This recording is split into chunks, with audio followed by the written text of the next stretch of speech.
Now, sports from the First National Bank Sports Desk.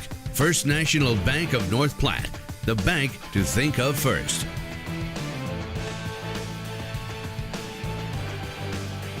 Chris Cottrell with you this Monday. Glad to be back in the saddle here on KNEB.TV. We missed last Monday with Memorial Day, and then Thursday we had the sit down with Gering High football coach Josh Hyatt. Football and plenty of it this week here in town. The Scottsbluff Bearcats got started with their team camp over at the high school bright and early this morning, starting at 7. They'll be out again tomorrow, Wednesday, and Thursday as first year head football coach Judd Hall gets his first real field time with this team since taking over head duties from Joe Benson.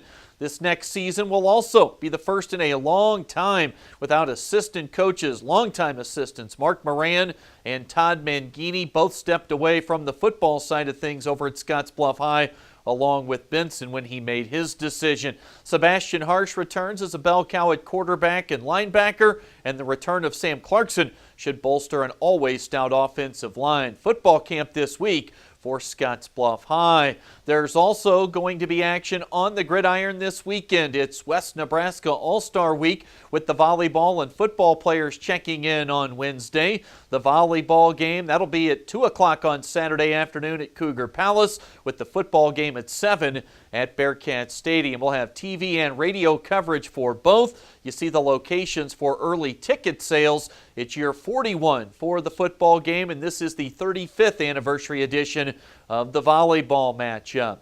And what a crushing final 10 innings of that regional tournament for the Husker baseball team over the weekend. They go from up 5-1 on Oklahoma State in the 9th inning on Saturday to a season-ending loss yesterday. 16-1 the final as they dropped 1 to UConn. After Okie State rallied for 5 in the win, just not a lot in the tank for Darren Erstad's bunch yesterday. Look, UConn's been swinging the bat well all tournament, and we just had no answer for them on the mound.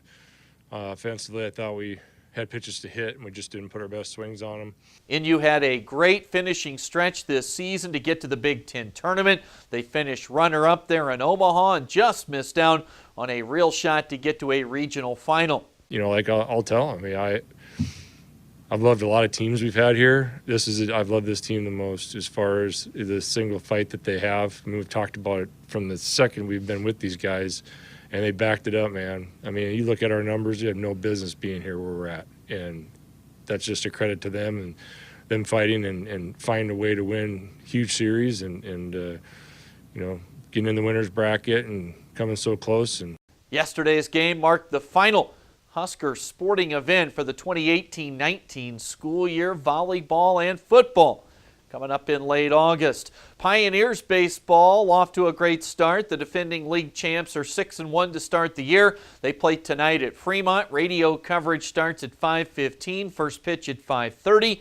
And we've got Legion baseball tomorrow night here on the TV side. KNEB.TV coverage with Gering Platte Valley Companies hosting the Alliance Spartans. Seniors action should start at approximately 7 o'clock, and we'll have that broadcast here on KNEB.TV, Allo 15 and Mobius Channel 1500 starting right around 6:45. That's the latest today from the First National Bank Sports Desk. I'm Chris Cottrell. Ryan's back with a look at this week's community calendar right after this on KNEB.TV.